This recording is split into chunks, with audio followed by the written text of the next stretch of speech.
श्रीगुरुभ्यो नमः। हरिः ओम्। ॐ चोदयित्री सूनृतानां चेतन्ति सुमतीनां यज्ञं दधे सरस्वती। प्रणो देवी सरस्वती वाजेभिर्वाजिनीवती।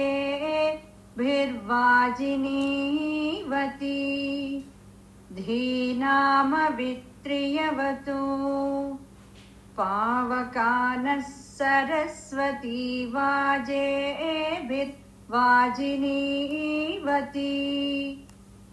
यज्ञं वष्टुधिया वसु महो अर्णः सरस्वती प्रचेतयति केतुना। धियो विश्वाविराजति। रत्नाकराधौतपदां हिमालयकिरीटिनीं ब्रह्मराजश्रीरत्नाढ्यां वन्दे भारतमातरम्। या देवी सर्वभूतेषु मातृरूपेण संस्थिता। नमस्तस्यै नमस्तस्यै नमस्तस्यै नमो नमः। ॐ वेदब्रह्मणे नमः। हरिः ॐ। मातर्मे मधुकैटभोग्रमहिष प्राणापहारोद्यमे। हेलानिर्जितधूम्रलोचनवते हे चण्डमुण्डार्दिनि। निःशेषीकृतरक्तबीजदनुजे नित्ये निशुम्भापहे। शुम्भध्वंसिनि संहराशु दुरितं दुर्गे नमस्तेऽम्बिके। या देवी मधुकैटभप्रमथिनी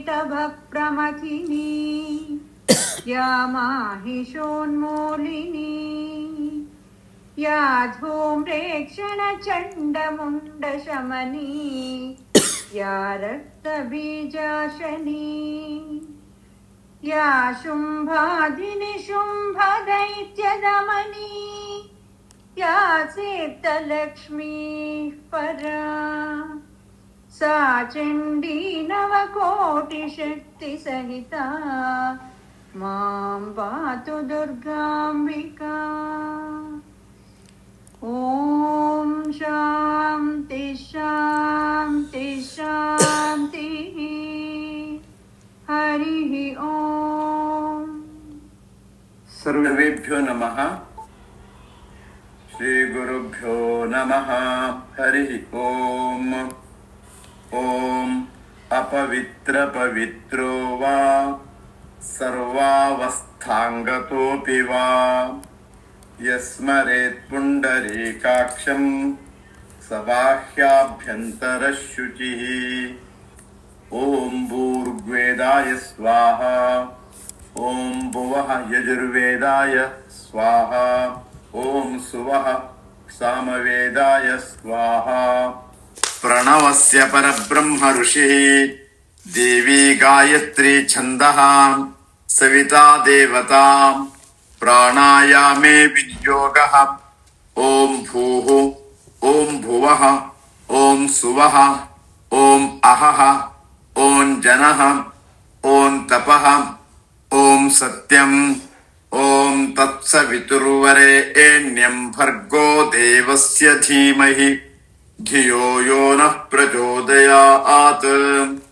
ॐ नमः परमात्मने श्रीपुराणपुरुषोत्तमस्य श्रीविष्णोराज्ञया प्रवर्तमानस्य अद्य श्रीब्रह्मणो द्वितीयपरार्धे श्रीश्वेतवराहकल्पे वैवस्वतमन्वन्तरे अष्टाविंशतितमे कलियुगे प्रथमचरणे जम्बूद्वीपे भारतवर्षे भरतखण्डे आर्यावर्तान्तर्गत ब्रह्मावर्तैकदेशे अस्मिन् पुण्यप्रदेशे क्रोधी नाम संवत्सरस्य दक्षिणायने हेमन्तऋतु मार्गशिरमासे शुक्लपक्षे अद्य चतुर्थी तिथौ गुरुवासरान्वितायां भास्करे अस्माकं सर्वेषां सहकुटुम्बानां क्षेमस्थैर्य विजय वीर्य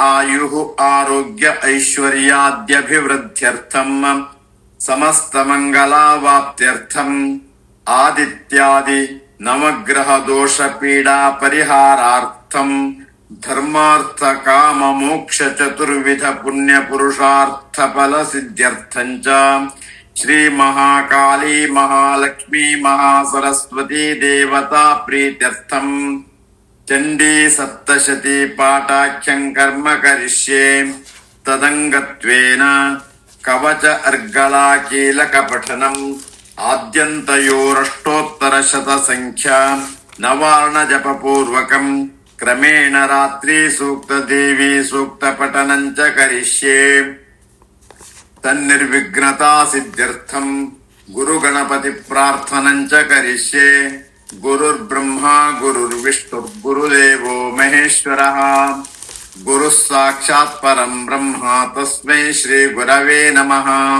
गुरवे नमः। प्रार्थनां समर्पयामि।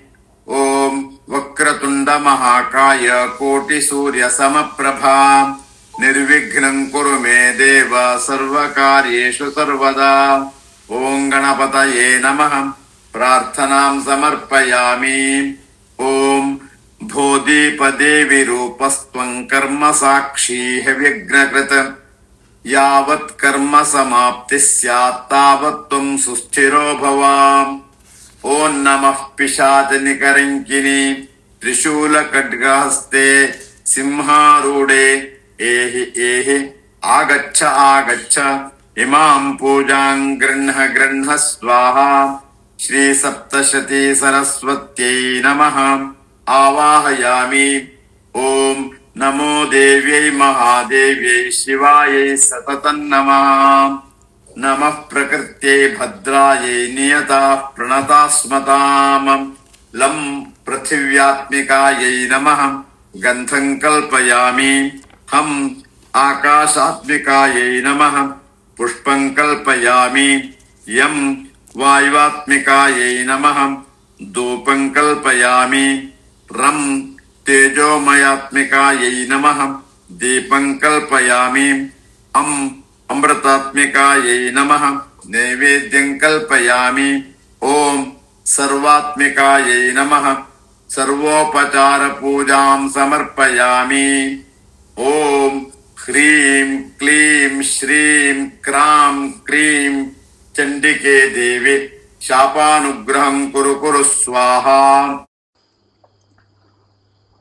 कवचम् अस्य श्री चंडी कवचस्य ब्रह्मा ऋषिः अनुष्टुप् छन्दः चामुण्डा देवता अंगन्या सूक्तमातरो बीजं दिग्बन्ध देवतास्तत्त्वं श्री जगदम्बा प्रीत्यर्थे सप्तशती पाठांग कवच स्तोत्र जपे विनियोगः। ओं नमश्चण्डिकायै। मार्कण्डेय उवाच ओं यद्गुह्यं परमल्लोके सर्वरक्षाकरं नृणां यन्न कस्यचिदाख्यातं तन्मे ब्रूहि पितामह। ब्रह्मोवाच अस्ति गुह्यतमं विप्र सर्वभूतोपकारकं देव्यास्तु कवचं पुण्यं तच्छृणुष्व महामुने। प्रथमं शैलपुत्री च द्वितीयं ब्रह्मचारिणी तृतीयं चन्द्रघण्टेति कूष्माण्डेति चतुर्थकम् पंचमं स्कन्धमातेति षष्ठं कात्यायनीति च सप्तमं कालरात्रिश्च महागौरीति चाष्टमम् नवमं सिद्धिदात्री च नवदुर्गाः प्रकीर्तिताः। उक्तान्येतानि नामानि ब्रह्मणैव महात्मना। अग्निना दह्यमानस्तु शत्रुमध्ये गतो रणे। विषमे दुर्गमे चैव भयार्ताः शरणं गताः। न तेषां जायते किञ्चिदशुभं रणसङ्कटे। नापदन्तस्य पश्यामि शोकदुःखभयं नहि। येस्तु भक्त्या स्मृता नूनं तेषां वृद्धिः प्रजायते। ये त्वां स्मरन्ति देवेशि रक्षसे तान्न संशयः। प्रेतसंस्था तु चामुण्डा वाराही महिषासना। ऐन्द्री गजसमारूढा वैष्णवी गरुडासना। माहेश्वरी वृषारूढा कौमारी शिखिवाहना। लक्ष्मीः पद्मासना देवी पद्महस्ता हरिप्रिया। श्वेतरूपधरा देवी ईश्वरी वृषवाहना। ब्राह्मी हंससमारूढा सर्वाभरणभूषिता। इत्येता मातरः सर्वाः सर्वयोगसमन्विताः। नानाभरणशोभाढ्या नानारत्नोपशोभिता। दृश्यन्ते रथमारूढा देव्यः क्रोधसमाकुलाः। शङ्खं चक्रं गदां शक्तिं हलं च मुसलायुधं। खेटकं तोमरं चैव परशुं पाशमेव च। कुन्तायुधं त्रिशूलं च शार्ङ्गमायुधमुत्तमम्। दैत्यानां देहनाशाय भक्तानामभयाय च। धारयन्त्यायुधानीत्थं देवानां च हिताय वै। नमस्तेऽस्तु महारौद्रे महाघोरपराक्रमे। महाबले महोत्साहे महाभयविनाशिनि। त्राहि मां देवि दुष्प्रेक्ष्ये शत्रूणां भयवर्धिनि। प्राच्यां रक्षतु मामैन्द्री आग्नेयामग्निदेवताम्। दक्षिणेवतु वाराही नैऋत्यां खड्गधारिणी। प्रतीच्यां वारुणी रक्षेद्वायव्यां मृगवाहिनी। उदीच्यां पातु कौबेरी ईशान्यां शूलधारिणी। ऊर्ध्वं ब्रह्माणि मे रक्षेद् अधस्ताद्वैष्णवी तथा। एवं दश दिशो रक्षेत् चामुण्डा शववाहना। जया ममाग्रतः पातु विजया पातु पृष्ठतः। अजिता वामपार्श्वे तु दक्षिणे चापराजिता। शिखामुद्योतिनी रक्षेदु मामूर्ध्नि व्यवस्थिता। मालाधरी ललाटे च भ्रुवौ रक्षेद्यशस्विनी। त्रिनेत्रा च भ्रुवोर्मध्ये यमघण्टा च नासिके। शङ्खिनी चक्षुषोर्मध्ये श्रोत्रयोर्द्वारवासिनी।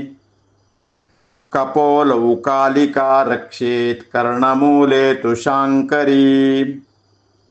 नासिकायां सुगन्धा च उत्तरोष्ठे च चर्चिका। अधरे चामृतकला जिह्वायां च सरस्वती। दन्तान् रक्षतु कौमारी कण्ठदेशे तु चण्डिका। घण्टिकां चित्रघण्टा च महामाया च तालुके। कामाक्षी चिबुकं रक्षेद्वाचं मे सर्वमङ्गला। ग्रीवायां भद्रकाली च पृष्ठवंशे धनुर्धरी। नीलग्रीवा बहिः कण्ठे नलिकान्नलकूबरी। स्कन्धयोः खड्गिनी रक्षेद्बाहू मे वज्रधारिणी। हस्तयोर्दण्डिनी रक्षेदम्बिका चाङ्गुलीस्तथा नखाञ्छूलेश्वरी रक्षेत् कुक्षौ रक्षेत् कुलेश्वरी स्तनौ रक्षेन्महादेवी मनःशोकविनाशिनी हृदये ललिता देवी उदरे शूलधारिणी नाभौ च कामिनी रक्षेत् गुह्यं गुह्येश्वरी तथा पूतना कामिका मेढ्रङ्गुदे महिषवाहिनी कट्यां भगवती रक्षेज्जानुनी विन्ध्यवासिनी जङ्घे महाबला रक्षेत् सर्वकामप्रदायिनी गुल्फयोर्नारसिंहे च पादपृष्ठे तु तैजसी पादाङ्गुलीषु श्रीरक्षेत् पादादस्थलवासिनी नखान्दंष्ट्राकराली च केशांश्चैवोर्ध्वकेशिनी रोमकूपेषु कौमारी त्वचं वागीश्वरी तथा रक्तमज्जावसा मांसान्यस्थि मेधांसि पार्वती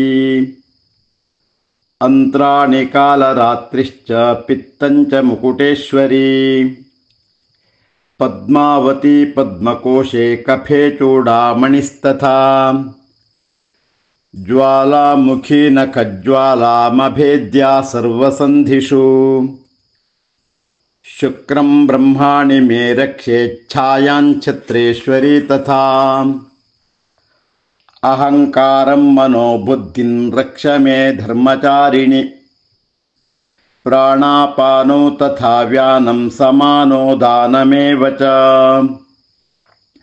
वज्रहस्ता च मे रक्षेत् प्राणकल्पं च शोभना रसे रूपे च गन्धे च शब्दे स्पर्शे च योगिनी सत्त्वं रजस्तमश्चैव रक्षेन्नारायणी सदा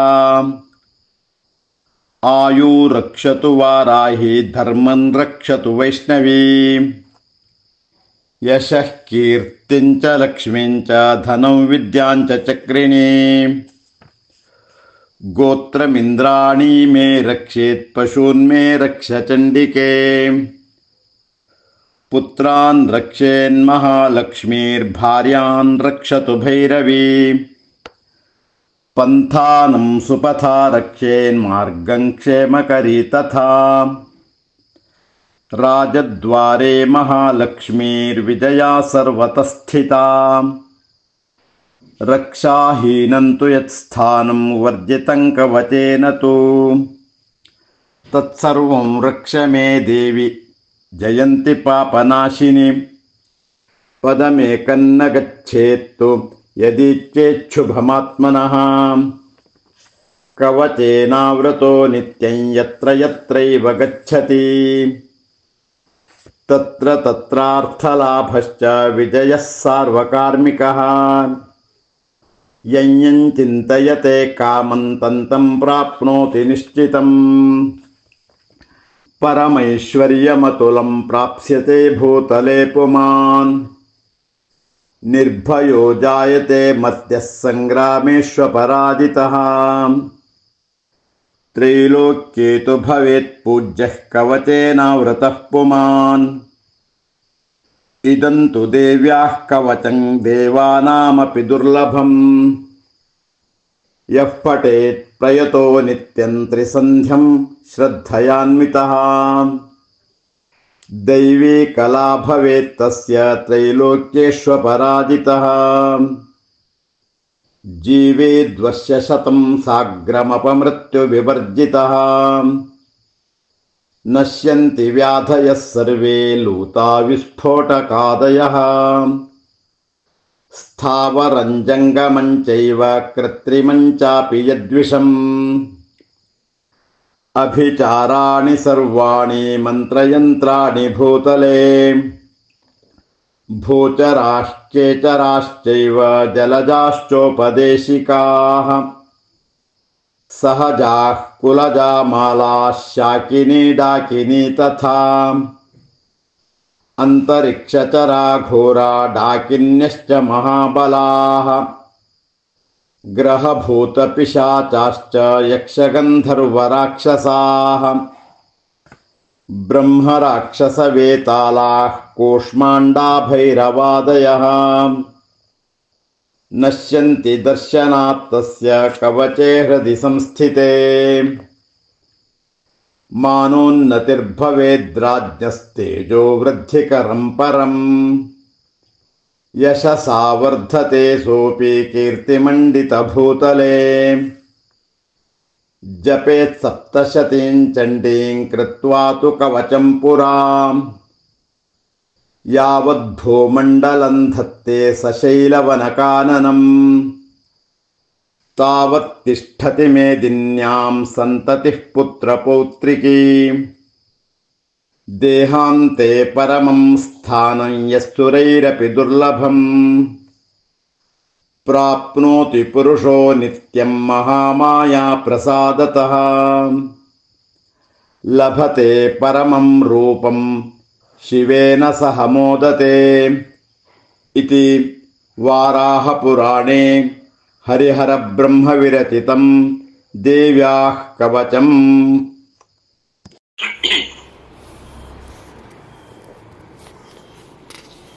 अर्गलास्तोत्रम् अस्य श्री अर्गलास्तोत्रमन्त्रस्य विष्णुर्षिः अनुष्टुप् छन्दः श्रीमहालक्ष्मीर्देवता श्रीजगदम्बा प्रीतये सप्तशती पाठांग अर्गलास्तोत्र जपे विनियोगः। ओ नमश्चण्डिकायै। मार्कण्डेय उवाच जयन्ती मंगला काली भद्रकाली कपालिनी दुर्गा क्षमा शिवा धात्री स्वाहा स्वधा नमोस्तुते। मधुकैटभ विद्रावी विधातृवरदे नमः। रूपं देहि जयं देहि यशो देहि द्विषो जहि। महिषासुर निर्नाश विधातृवरदे नमः। रूपं देहि जयं देहि यशो देहि द्विषो जहि। वन्दिताङ्घ्रियुगे देवी सर्वसौभाग्यदायिनी। रूपं देहि जयं देहि यशो देहि द्विषो जहि। रक्तबीजवधे देवी चण्डमुण्ड विनाशिनी। रूपं देहि जयं देहि यशो देहि द्विषो जहि। अचिन्त्य रूपचरिते सर्वशत्रुविनाशिनी। रूपं देहि जयं देहि यशो देहि द्विषो जहि। न तेभ्यः सर्वदा भक्त्या चण्डिके दुरितापहे। रूपं देहि जयं देहि यशो देहि द्विषो जहि। स्तुवद्भ्यो भक्तिपूर्वं त्वां चण्डिके व्याधिनाशिनी। रूपं देहि जयं देहि यशो देहि द्विषो जहि। चण्डिके सततं ये त्वामर्चयन्तीह भक्तितः। रूपं देहि जयं देहि यशो देहि द्विषो जहि। देहि सौभाग्यमारोग्यं देहि देवि परं सुखम्। रूपं देहि जयं देहि यशो देहि द्विषो जहि। विधेहि द्विषतान्नाशं विधेहि बलमुच्चकैः। रूपं देहि जयं देहि यशो देहि द्विषो जहि। विधेहि देवि कल्याणं विधेहि परमां श्रियम्। रूपं देहि जयं देहि यशो देहि द्विषो जहि। विद्यावन्तं यशस्वन्तं लक्ष्मीवन्तं जनं कुरु। रूपं देहि जयं देहि यशो देहि द्विषो जहि। प्रचण्ड दैत्यदर्पघ्ने चण्डिके प्रणताय मे। रूपं देहि जयं देहि यशो देहि द्विषो जहि। चतुर्भुजे चतुर्वक्त्र संस्तुते परमेश्वरी। रूपं देहि जयं देहि यशो देहि द्विषो जहि। कृष्णेन संस्तुते देवी शश्वद्भक्त्या त्वमम्बिके।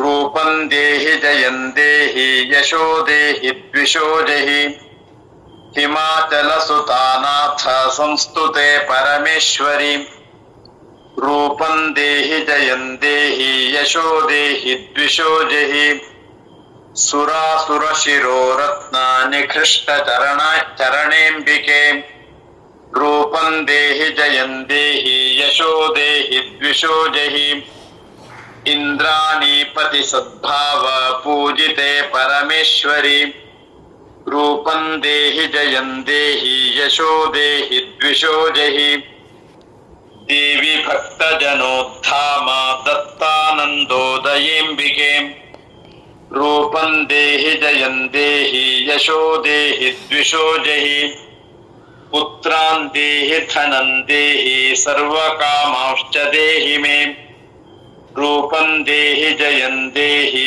यशो देहि द्विषो जहि पत्नीं मनोरमां देहि मनोवृत्तानुसारिणीं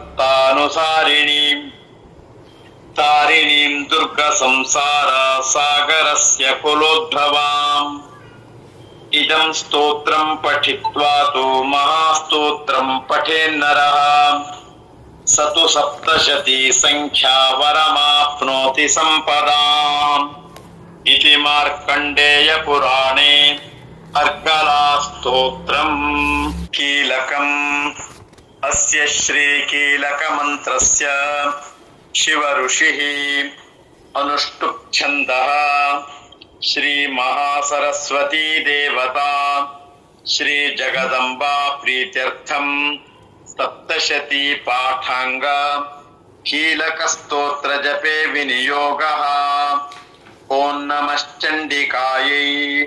मार्कण्डेय उवाच विशुद्ध ज्ञानदेहाय त्रिवेदी दिव्यचक्षुषे श्रेयः प्राप्ति निमित्ताय नमः सोमार्थधारिणे सर्वमेतद्विजानीयान् मन्त्राणामभिकीलकम् सोऽपि क्षेममवाप्नोति सततं जाप्य तत्परः सिद्ध्यन्त्युच्चाटनादीनि वस्तूनि सकलान्यपि एतेन स्तुवतां देवीं स्तोत्रवृन्देन भक्तितः न मन्त्रो नौषधं तत्र न किञ्चिदपि विद्यते विना जाप्येन सिद्ध्येत सर्वमुच्चाटनादिकम् समग्राण्यपि सिद्ध्यन्ति लोकशङ्कामिमां हरः कृत्वा निमन्त्रयामास सर्वमेवमिदं शुभम् स्तोत्रं वै चण्डिकायास्तु तच्च गुप्तं चकारसः समाप्नोति सुपुण्येन तां यथावन्नियन्त्रणाम् सोऽपि क्षेममवाप्नोति सर्वमेव न संशयः कृष्णायां वा चतुर्दश्यामष्टम्यां वा समाहितः अष्टम्यां वा समाहितः ददाति प्रतिगृह्णाति नान्यथैषा प्रसीदति इत्थं रूपेण कीलेन महादेवेन कीलितम् यो निष्कीलां विधायैनां नित्यं जपति सस्फुटम् ससिद्धः सगणः सोऽपि गन्धर्वो जायते नरः न चैवाप्यटतस्तस्य भयं क्वापि हि जायते नापमृत्युवशं याति मृतो मोक्षमवाप्नुयात् ज्ञात्वा प्रारभ्य कुर्वीत ह्यकुर्वाणो विनश्यति ततो ज्ञात्वैव सम्पन्नमिदं प्रारभ्यते बुधैः सौभाग्यादित यत्किञ्चित् दृश्यते ललनाजने तत्सर्वं तत्प्रसादेन तेन जाप्यमिदं शुभम् शनैस्तु जप्यमानेऽस्मिन् स्तोत्रे सम्पत्तिरुच्चकैः भवत्येव समग्रापि ततः प्रारभ्यमेव तत् ऐश्वर्यं यत्प्रसादेन सौभाग्यारोग्यसम्पदः ಶತ್ರುಹಾನಿ ಪರೋ ಮೋಕ್ಷಸ್ತೂಯತೆ ಸಾನ ಕಿಂಜನೈಃ ಇತಿ ಶ್ರೀ ಭಗವತ್ಯಾಃ ಕೀಲಕಸ್ತೋತ್ರಂ ಸಮಾಪ್ತಂ. ನವಾರ್ಣ ವಿಧಿಃ. ಓಂ ಅಸ್ಯ ಶ್ರೀ ನವಾರ್ಣ ಮಂತ್ರಸ್ಯ ಬ್ರಹ್ಮ ವಿಷ್ಣು ರುದ್ರ ಋಷಯಃ ಗಾಯತ್ರ್ಯುಷ್ಣಿಗನುಷ್ಟುಪ್ ಛಂದಾಂಸಿ ಶ್ರೀ ಮಹಾಕಾಳಿ ಮಹಾಲಕ್ಷ್ಮೀ ಮಹಾಸರಸ್ವತ್ಯೋ ದೇವತಾಃ. ಐಂ ಬೀಜಂ ಹ್ರೀಂ ಶಕ್ತಿ ಕ್ಲೀಂ ಕೀಲಕಂ ಶ್ರೀ ಮಹಾಕಾಳಿ ಮಹಾಲಕ್ಷ್ಮೀ ಮಹಾಸರಸ್ವತಿ ಪ್ರೀತ್ಯರ್ಥಂ ಜಪೇ ವಿನಿಯೋಗಃ. ಬ್ರಹ್ಮ ವಿಷ್ಣು ರುದ್ರ ಋಷಿಭ್ಯೋ ನಮಃ. ಶಿರಸಿ ಗಾಯತ್ರ್ಯುಷ್ಣಿಗನುಷ್ಟುಪ್ ಛಂದೋಭ್ಯೋ ನಮಃ. ಮುಖೇ ಮಹಾಕಾಳಿ ಮಹಾಲಕ್ಷ್ಮೀ ಮಹಾಸರಸ್ವತಿ ದೇವತಾಭ್ಯೋ ನಮಃ. ಹೃದಿ ಐಂ ಬೀಜಾಯ ನಮಃ. ಗುಹ್ಯೇ ಅಪ ಉಪಸ್ಪೃಶ್ಯ ಅಂತ ಹೇಳಿ ಕೈ ತೊಳ್ಕೊಂಡು ಕ್ರೀಂ ಶಕ್ತಯೇ ನಮಃ. ಪಾದಯೋಃ ಕ್ಲೀಂ ಕೀಲಕಾಯ ನಮಃ. ನಾಭೌ ಓಂ ಐಂ ಅಂಗುಷ್ಟಾಭ್ಯಾಂ ನಮಃ. ಹೃದಯಾಯ ನಮಃ. ಓಂ ಹ್ರೀಂ ತರ್ಜನೇಭ್ಯಾಂ ನಮಃ. ಶಿರಸೇ ಸ್ವಾಹಾ. ಓಂ ಕ್ಲೀಂ ಮಧ್ಯಮಾಭ್ಯಾಂ ನಮಃ. ಶಿಖಾಯೈ ವಷಟ್. ಓಂ ಚಾಮುಂಡಾಯೈ ನಮಃ. ಅನಾಮಿಕಾಭ್ಯಾಂ ನಮಃ. ಕವಚಾಯುಹುಂ. ಓಂ ವಿಚ್ಚೇ ಕನಿಷ್ಠಿಕಾಭ್ಯಾಂ ನಮಃ. ನೇತ್ರತ್ರಯಾಯ ವೌಷಟ್. ಓಂ ಐಂ ಹ್ರೀಂ ಕ್ಲೀಂ ಚಾಮುಂಡಾಯೈ ವಿಚ್ಚೇ ಕರತಲಕರ ಪೃಷ್ಠಾಭ್ಯಾಂ ನಮಃ. ಅಸ್ತ್ರಾಯ ಫಟ್. ಅಕ್ಷರನ್ಯಾಸಃ. ಐಂ ನಮಃ ಶಿಖಾಯಾಂ. ಹ್ರೀಂ ನಮಃ ದಕ್ಷಿಣ ನೇತ್ರೇ. ಕ್ಲೀಂ ನಮಃ ವಾಮನೇತ್ರೇ. ಓಂ ಚಾಂ ನಮಃ ದಕ್ಷಿಣ ಕರ್ಣೇ. ಓಂ ಮುಂ ನಮಃ ವಾಮಕರ್ಣೇ. ಓಂ ಡಾಂ ನಮಃ ದಕ್ಷಿಣ ನಾಸಾಪುಟೇ. ಓಂ ಯೈಂ ನಮಃ ವಾಮನಾಸಾಪುಟೇ. ಓಂ ವಿಂ ನಮಃ ಮುಖೇ. ಓಂ ಛೇಂ ನಮಃ ಗುಹ್ಯೇ ಅಪ ಉಪಸ್ಪೃಶ್ಯ ಕೈ ತೊಳ್ಕೊಳ್ಬೇಕು. ಧಿನ್ಯಾಸಃ. ಓಂ ಐಂ ಪ್ರಾಚ್ಯೈ ನಮಃ. ಓಂ ಐಂ ಆಗ್ನೇಯೈ ನಮಃ. ಓಂ ಹ್ರೀಂ ದಕ್ಷಿಣಾಯೈ ನಮಃ. ಓಂ ಹ್ರೀಂ ನೈಋತ್ಯೈ ನಮಃ. ಓಂ ಕ್ಲೀಂ ಪ್ರತೀಚ್ಯೈ ನಮಃ. ಓಂ ಕ್ಲೀಂ ವಾಯವ್ಯೈ ನಮಃ. ಓಂ ಚಾಮುಂಡಾಯೈ ಉದೀಚ್ಯೈ ನಮಃ. ಓಂ ಚಾಮುಂಡಾಯೈ ಈಶಾನ್ಯೈ ನಮಃ. ಓಂ ಐಂ ಹ್ರೀಂ ಕ್ಲೀಂ ಚಾಮುಂಡಾಯೈ ವಿಚ್ಚೇ ಊರ್ಧ್ವಾಯೈ ನಮಃ. ಓಂ ಐಂ ಹ್ರೀಂ ಕ್ಲೀಂ ಚಾಮುಂಡಾಯೈ ವಿಚ್ಚೇ ಭೂಮ್ಯೈ ನಮಃ. ಈ ಮಂತ್ರದೊಂದಿಗೆ ಸುತ್ತಲೂ ಕೈ ಮುಗಿದು ಆಕಾಶಕ್ಕೆ ಭೂಮಿಗೆ ಹೀಗೆ ದಶ ದಿಕ್ಕಿಗೆ ನಮಸ್ಕಾರ ಮಾಡಿ ಧ್ಯಾನಂ. ಮಾತರ್ಮೇ ಮಧುಕೈಟ ಭೋಗ್ರ ಮಹಿಷ ಪ್ರಾಣಾಪಹಾರೋದ್ಯಮೇ. ಹೇಲಾ ನಿರ್ಜಿತ ಧೂಮ್ರಲೋಚನ ವಧೆ ಹೇ ಚಂಡಮುಂಡಾರ್ದಿನಿ. ನಿಶ್ಯೇಷೀಕೃತ ರಕ್ತ ಬೀಜ ಧನುಜೇ ನಿತ್ಯೇ ನಿಶುಂಭಾಪಹೇ.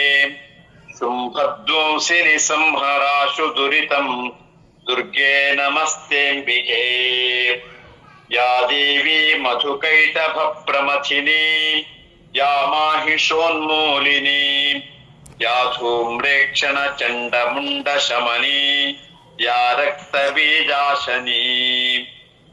ಯಾ ಶುಂಭಾದಿ ನಿಶುಂಭ ದೈತ್ಯ ದಮನಿ. ಯಾ ಸಿದ್ಧ ಲಕ್ಷ್ಮೀ ಪರಾ. ಸಾ ಚಂಡೀ ನವಕೋಟಿ ಶಕ್ತಿ ಸಹಿತ ಮಾಂ ಪಾತು ವಿಶ್ವೇಶ್ವರಿ. ಇಷ್ಟಾದ್ಮೇಲೆ ನವಾರ್ಣವ ವಿಧಿ ಅನ್ನುವಲ್ಲಿ ಮೇಲೆ ನವಾರ್ಣವ ಮಂತ್ರ ಹೇಳಿದ್ದಾರೆ ನೋಡಿ. ಓಂ ಐಂ ಹ್ರೀಂ ಕ್ಲೀಂ ಚಾಮುಂಡಾಯೈ ವಿಚ್ಚೆ. ಈ ಮಂತ್ರವನ್ನ 108 ಬಾರಿ ಜಪ ಮಾಡ್ಬೇಕು. ನಾ ಹೇಳಿದಲ್ಲ, ಮಾಲಾಕಾರದಲ್ಲಿ ಇಲ್ಲಿಂದ ಶುರು ಮಾಡಿದ್ರೆ 1 2 3 4 5 6 7 8 9 10 ಹೀಗೆ ಒಂದು ಮಾಲಾಕಾರದಲ್ಲಿ ಬರ್ತಾ ಹೋಗುತ್ತೆ. ಇಲ್ಲಿ 10 ಆದ ಕೂಡ ಈ ಕಡೆಗೆ ಒಂದು ಬೆರಳು ಮಡಿಸ್ಬೇಕು. ಹಾಗೆ 5 ಆದ ಕೂಡ 5 ಬೆರಳು ಮಡಿಸುತ್ತೆ. 6ನೇ ಬಾರಿ ಬಂದಾಗ ಬೆರಳೆ ಬಿಡ್ತಾ ಹೋಗುತ್ತೆ. ಹಾಗಾಗಿ 100, ಆಮೇಲೆ 10 ಬಾರಿ ಮಾಡ್ಬೇಕು. 108 ಆಗತ್ತೆ. 108 ಆದ್ಮೇಲೆ ಓಂ ಐಂ ಹ್ರೀಂ ಕ್ಲೀಂ ಚಾಮುಂಡಾಯೈ ವಿಚ್ಚೆ ತರ್ಪಯಾಮಿ. ಓಂ ಐಂ ಹ್ರೀಂ ಕ್ಲೀಂ ಚಾಮುಂಡಾಯೈ ವಿಚ್ಚೆ. ಇದನ್ನ 10 ಬಾರಿ ತರ್ಪಣೆ ಮಾಡ್ಬೇಕು. 108ಕ್ಕೆ 10 ಬಾರಿ ತರ್ಪಣೆ ಮಾಡ್ಬೇಕು. 10 11 ಬಾರಿ. 100ಕ್ಕೆ 10 ಮತ್ತೊಂದು 8 ಹೆಚ್ಚಿಗೆ ಇರೋದ್ರಿಂದ 11 ಬಾರಿ ತರ್ಪಣ ಕೊಡಬೇಕು. ಇಷ್ಟಾದ್ಮೇಲೆ ಜಪ ಸಮರ್ಪಣಂ ಗುಹ್ಯಾತಿ ಗುಪ್ತ ಗೋಪ್ತೃತ್ವಂ ಗ್ರಹಾಣ ಸ್ಮತ್ಕೃತಂ ಜಪಂ ಸಿದ್ಧಿರ್ಭವತು ಮೇ ದೇವಿ ತತ್ಪ್ರಸಾದಾನ್ ಮಹೇಶ್ವರಿ. ಋಗ್ವೇದೋಕ್ತಂ ರಾತ್ರಿ ಸೂಕ್ತಂ ಓಂ ರಾತ್ರಿ ವ್ಯಕ್ಷದಾಯತಿ ಪುರುತ್ರಾದೇವ್ಯಕ್ಷಭೀಃ ವಿಶ್ವಾ ಅಧಿಶ್ರಿಯೋ ಓಧಿತ ಪೂರ್ವಪ್ರಾ ಅಮರ್ತ್ಯಾ ನಿವತೋ ದೇವ್ಯುದ್ವತಾಃ ಜ್ಯೋತಿಷಾ ಬಾಧತೆ ತಮಾಃ ನಿರುಸ್ವಸಾರಮಸ್ಕ್ರತೋಷಸಂ ದೇವ್ಯಾ ಆಯತಿ ಅಪೇದುಹಾಸತೆ ತಮಾಃ ಸಾನೋ ಅದ್ಯ ಯಸ್ಯಾ ವಯನ್ನಿತೇಯಾಮನ್ನ ವಿಕ್ಷ್ಮಹಿ ವೃಕ್ಷೇಣ ವಸತಿಂ ವಯಾಃ ನಿಗ್ರಾಮ ಆಸೋ ಅವಿಕ್ಷತ ನಿಪದ್ವಂತೋ ನಿಪಕ್ಷಿಣಾಃ ನಿಶ್ಯೇನ ಸಶ್ಚಿದರ್ಥಿನಾಃ ಯಾವಯಾ ವೃಕ್ಯಂ ವೃಕಂ ಯವಯಸ್ತೇನ ಮೋರ್ಮ್ಯೇ ಅಥಾ ಆನಸ್ತುತರಾ ಭವ ಉಪಮಾಪೇಪಿ ಶತ್ತಮಃ ಕೃಷ್ಣಂ ವ್ಯಕ್ತಮಸ್ಥಿತಂ ಉಷರುಣೇವ ಯಾತಯ ಉಪಾತೇಗಾ ಇವ ಕರಂ ವೃಣೀಶ್ವ ದುಹಿತರ್ದಿವಃ ರಾತ್ರಿಸ್ಥೋ ಮನ್ನ ಜಿಗ್ಯುಷೇ ಇತಿ ಋಗ್ವೇದೋಕ್ತಂ ರಾತ್ರಿ ಸೂಕ್ತಂ. ಚರಿತ್ರತ್ರಯ ನ್ಯಾಸಾಃ ಪ್ರಥಮ ಮಧ್ಯಮ ಉತ್ತಮ ಚರಿತ್ರಾಣಾಂ ಬ್ರಹ್ಮ ವಿಷ್ಣು ರುದ್ರಾ ಋಷಯಃ ಶ್ರೀ ಮಹಾಕಾಳಿ ಮಹಾಲಕ್ಷ್ಮೀ ಮಹಾಸರಸ್ವತ್ಯೋ ದೇವತಾಃ ಗಾಯತ್ರ್ಯುಷ್ಣಿಗನುಷ್ಟುಪ್ ಛಂದಾಂಸಿ ನಂದಾ ಶಾಕಂಬರಿ ಭೀಮಾ ಶಕ್ತಯಃ ರಕ್ತದಂತಿಕಾ ದುರ್ಗಾ ಭ್ರಾಮರ್ಯೋ ಬೀಜಾನಿ ಅಗ್ನಿವಾಯು ಸೂರ್ಯಾಸ್ತತ್ವಾನಿ ಋಗ್ಯಜುಸ್ಸಾಮ ವೇದಾಧ್ಯಾನಾನಿ ಸಕಲ ಕಾಮನಾ ಸಿದ್ಧಯೇ ಶ್ರೀ ಮಹಾಕಾಳಿ ಮಹಾಲಕ್ಷ್ಮೀ ಮಹಾಸರಸ್ವತಿ ದೇವತಾ ಪ್ರೀತ್ಯರ್ಥಂ ಜಪೇ ವಿನಿಯೋಗಃ. ಖಡ್ಗಿನಿ ಶೂಲಿನಿ ಘೋರಾ ಗದಿನಿ ಚಕ್ರಿಣಿ ತಥಾ ಶಂಖಿನಿ ಚಾಪಿನಿ ಬಾಣ ಭುಷುಂಡಿ ಪರಿಖಾಯುಧ ಅಂಗುಷ್ಠಾಭ್ಯಾ ನಮಃ ಹೃದಯಾಯ ನಮಃ ಸ್ಥೂಲೇನ ಪಾಹಿ ನೋ ದೇವಿ ಪಾಹಿ ಖಡ್ಗೇನ ಚಾಂಬಿಕೆ ಘಂಟಾಸ್ವನೇನ ನಃ ಪಾಹಿ ಚಾಪಜ್ಜಾ ನಿಸ್ವನೇನ ಚ ತರ್ಜನೀಭ್ಯಾ ನಮಃ ಶಿರಸೆ ಸ್ವಾಹಾ ಪ್ರಾಚ್ಯಾಂ ರಕ್ಷೆ ಪ್ರತೀಚ್ಯಾಂಚ ಚಂಡಿಕೆ ರಕ್ಷ ದಕ್ಷಿಣೆ ಬ್ರಾಹ್ಮಣೇನಾತ್ಮಶೂಲಸ್ಯ उत्तरस्यां तथेश्वरी मध्यमाभ्यां नमः शिखायै वषट् सौम्यानि यानि रूपाणि त्रैलोक्ये विचरन्ति ते यानि चात्यन्तघोराणि तैरक्षास्मांस्तथा भुवम् अनामिकाभ्यां नमः कवचायुहुम् खड्गशूलगदादीनि यानि चास्त्राणि तेऽम्बिके करपल्लवसङ्गीनि तैरस्मान् रक्ष सर्वतः कनिष्ठिकाभ्यां नमः नेत्रत्रयाय वौषट् सर्वस्वरूपे सर्वेशे सर्वशक्तिसमन्विते भयेभ्यस्त्राहि नो देवी दुर्गे देवी नमोऽस्तुते खड्गिनी शूलिनी घोरा गदिनी चक्रिणी तथा शङ्खिनी चापिनी बाण भुषुण्डी परिखायुधा अंगुष्ठाभ्यां नमः हृदयाय नमः शूलेन पाहि नो देवी पाहि खड्गेन चाम्बिके घण्टास्वनेन नः पाहि चापज्जा निस्वनेन च तर्जनीभ्यां नमः शिरसे स्वाहा प्राच्यां रक्षे प्रतीच्यां च चण्डिके रक्ष दक्षिणे ब्राह्मणेनात्मशूलस्य उत्तरस्यां तथेश्वरी मध्यमाभ्यां नमः शिखायै वषट् सौम्यानि यानि रूपाणि त्रैलोक्ये विचरन्ति ते यानि चात्यन्तघोराणि तैरक्षास्मांस्तथा भुवम् अनामिकाभ्यां नमः कवचायुहुम् खड्गशूलगदादीनि यानि चास्त्राणि तेऽम्बिके करपल्लवसङ्गीनि तैरस्मान् रक्ष सर्वतः कनिष्ठिकाभ्यां नमः नेत्रत्रयाय वौषट् सर्वस्वरूपे सर्वेशे सर्वशक्तिसमन्विते भयेभ्यस्त्राहि नो देवी दुर्गे देवी नमोऽस्तुते करतलकरपृष्ठाभ्यां नमः अस्त्राय फट् ध्यानम् विद्युद्दामसमप्रभां मृगपतिस्कन्धस्थितां भीषणां कन्याभिः करवालखेटविलसद्हस्ताभिरासेविताम् हस्तैश्चक्रगदासिकेटविशिखांश्चापङ्गुणन्तर्जनीम् बिभ्राणामनलात्मिकां शशिधरां दुर्गां त्रिनेत्रां भजे। ಒಮ್ಮೆ ಆಫ್ ಮಾಡು.